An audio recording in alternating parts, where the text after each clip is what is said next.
विरल माध्यम क्या कहते हैं, पढ़ो। यदि अपवर्तित किरण आपतित किरण के सापेक्ष अभिलंब से दूर हट जाती है तो क्या अपवर्तित है या हाँ, यदि अपवर्तित किरण, अपवर्तित किरण आपतित किरण, देखो ध्यान से देखो, हाँ फिर से बोलना पूरा। यदि अपवर्तित किरण आपतित किरण के सापेक्ष अभिलंब से दूर हट जाती है तो दूसरे माध्यम को पहले माध्यम के सापेक्ष विरल माध्यम कहते हैं। रुक जाओ, अब देखो ये किरण कौन सी होती है तो तुम्हें पता ही, आपतित किरण होती है। आने वाली किरण क्या बोला जाता है, आपतित किरण। आपतित, ये क्या होती है, परावर्तित किरण। अपवर्तित, अपवर्तन पढ़ रहे हैं। अपवर्तित किरण ये अगर पढ़ रहे होते, जैसे दर्पण होता है, क्या होता है, ये अग्लम होता, ये इसी माध्यम में चली जाती है, ट्रायंगल ये बनता है, इतना ये बनता है, इतना ये बनता होता है, इसको आई बोलते हैं, इसको आर। ये होता था आपतन कोण, ये होता था परावर्तन कोण। क्या होता था, आपतन कोण सदैव परावर्तन कोण के बराबर होता है। ठीक, ये पता है कि नहीं, ये बताया था हमने परावर्तन के नियम नंबर 2 में, आपतन कोण सदैव परावर्तन कोण के बराबर होता है। अब देखो विरल माध्यम क्या होता है, हमने बताया है कि यदि आपतित किरण, देखो ये मीडियम 1 है और ये मीडियम क्या है, 2 है। मैंने बोला कि यदि आपतित किरण, ठीक है, और ये क्या है भाई, अपवर्तित, अपवर्तित किरण।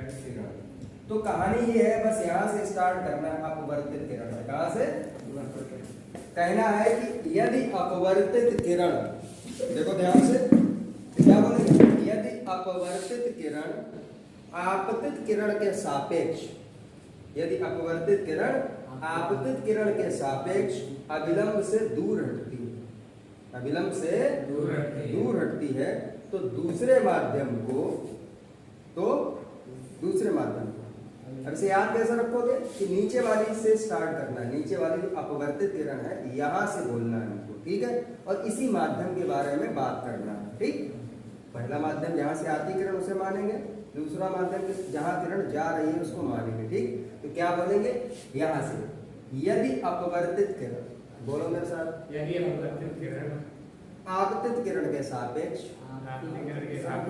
अभिलंब से दूर हटती है, तो दूसरे माध्यम को पहले माध्यम के सापेक्ष विरल माध्यम कहते हैं।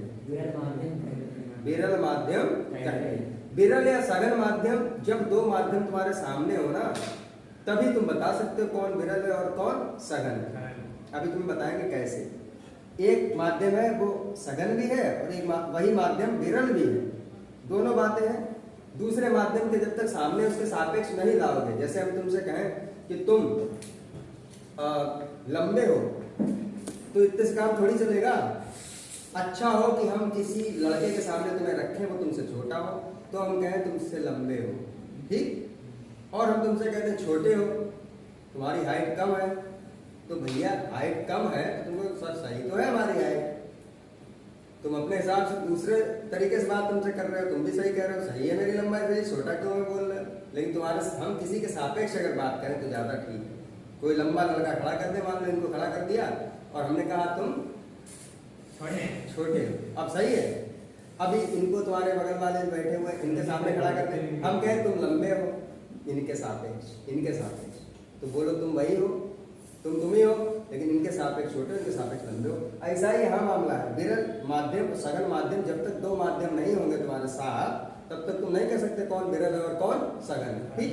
कहानी बस इतनी सी याद रखना है कि यदि अपवर्तित किरण आपतित किरण के सापेक्ष अभिलंब से दूर हटती है, तो दूसरे माध्यम को पहले माध्यम के सापेक्ष क्या बोलते हैं, विरल माध्यम। याद रखना विरल की कंडीशन, ये कैसा हो जाएगा, विरल, ठीक, और ये कैसा हो जाएगा, सघन। माध्यम में कैसा हो जाएगा, सघन।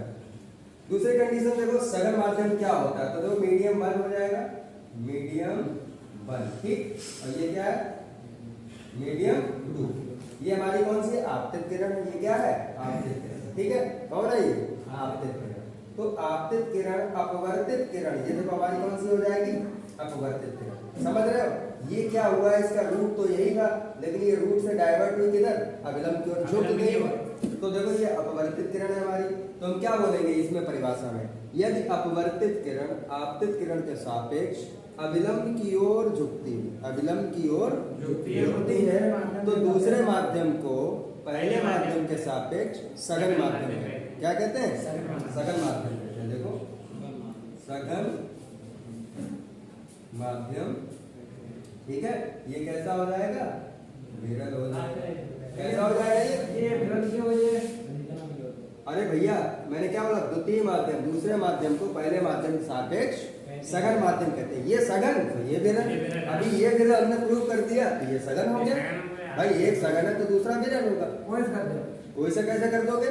कंडीशन है ना, हमने एक प्रकाश किरण भेजी, छोड़ दो इसको, हमने एक प्रकाश किरण भेजी तुम्हारे सामने, ऐसे करके लाइट मारी हमने, लेजर लाइट, और एक हमने पानी भर रखा है, ट्रांसपेरेंट होता है साफ पानी, ऐसे करके हमने लेजर मारा और तुम प्रकाश में देखो, तुम्हारे पास लेजर लाइट हो तो ये प्रैक्टिकल करके देख सकते हो, ठीक है। तो क्या होगा, प्रकाश किरण कहीं ना कहीं झुक जाएगी अविलंब की ओर, सीधी नहीं जाएगी। कैसे जाएगी? यहाँ से यहाँ तक तो टक्कर लगाएगी, लेकिन क्या होगी बाद में कुछ रूट से अंदर की ओर डाइवर्ट हो जाएगी अविलंब की ओर। तो तुम क्या बोलोगे? बोलो पानी को क्या बोलोगे? वायु के सापेक्ष विरल बोलोगे या सघन बोलोगे? पानी तुम्हारा कैसा माध्यम होगा? अविलंब की ओर झुकी है, तो नीचे पानी है ना, तो पानी जल कैसा हो जाएगा तुम्हारा? सघन। ऊपर क्या थी? वायु है, तो वायु कौन होगी फिर? विरल होगी कि नहीं होगी ना? अच्छा समझिए। और तुम्हें बता दे प्रकाश की उत्क्रमणीयता बताएं, इसमें से कई बार पूछते हैं प्रकाश की उत्क्रमणीयता क्या है। अब देखो कहानी ये है, अगर तुम उल्टी किरण ले जाओ, यहाँ से पानी है ना, ये जल है, और जल से तुम प्रकाश को मारोगे, यहाँ पर टकराएगी, तो टकराने के बाद वायु में आएगी, तो प्रकाश किरण क्या हो जाएगी? बिल्कुल वही रूट अपनाएगी, रूट उसका बिल्कुल वही रहेगा। इसको देख लो ना, ऐसे पलट के ऐसे कर दो इसको, अपने आप समझ जाओ ये क्या हो रहा है। प्रकाश किरण एक माध्यम से जा रही है, इसे सीधा जाना था, लेकिन क्या हुई? अविलंब से दूर हट गई। तो क्या बोलेंगे? द्वितीय माध्यम को प्रथम माध्यम का के सापेक्ष विरल माध्यम कहते हैं। बोलो यही कहानी है कि नहीं?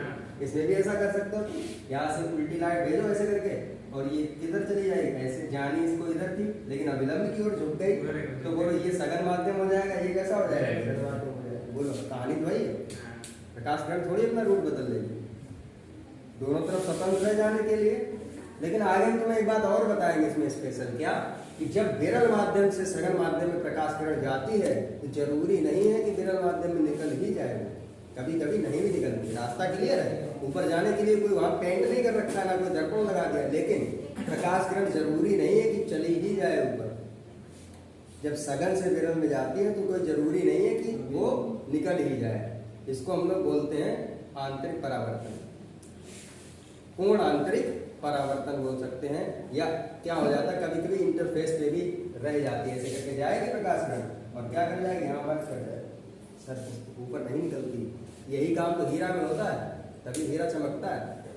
हीरा जब हम पढ़ेंगे कि पूर्ण आंतरिक परावर्तन क्या है, क्या घटना होती है पूर्ण आंतरिक परावर्तन, और हीरा क्यों चमकता है, ये प्रश्न पूछा जाता है, तब तुम देखोगे। इससे पहले पढ़ा चुके होंगे कि जब विरल सघन से विरल में प्रकाश किरण जाती है तो ये जरूरी नहीं है कि विरल में निकल ही जाए, लेकिन विरल से सघन में जाएगी तो पक्का सघन माध्यम में चली जाएगी, जरूर चली जाएगी, ठीक। लेकिन सघन से विरल में जाए तो ये जरूरी नहीं है कि निकल ही जाए, निकल भी सकती है और नहीं भी सकती। ये हम समझाएंगे कि क्यों ऐसा होता है, कब ऐसा होता है, ठीक। तभी तुम्हारा प्रश्न क्लियर होगा कि हीरा चमकदार क्यों होता है, ठीक। या कांच की जो विंडो में ग्लास लगा होता है, उसमें जब दरार पड़ जाती है वो क्यों चमकता है। ये सारी कहानी वहां से तुम्हारी क्लियर हो जाएगी। कुल मिलाकर बोलो विरल और सघन माध्यम क्लियर हो गया। परिभाषाएं बता पाओगे?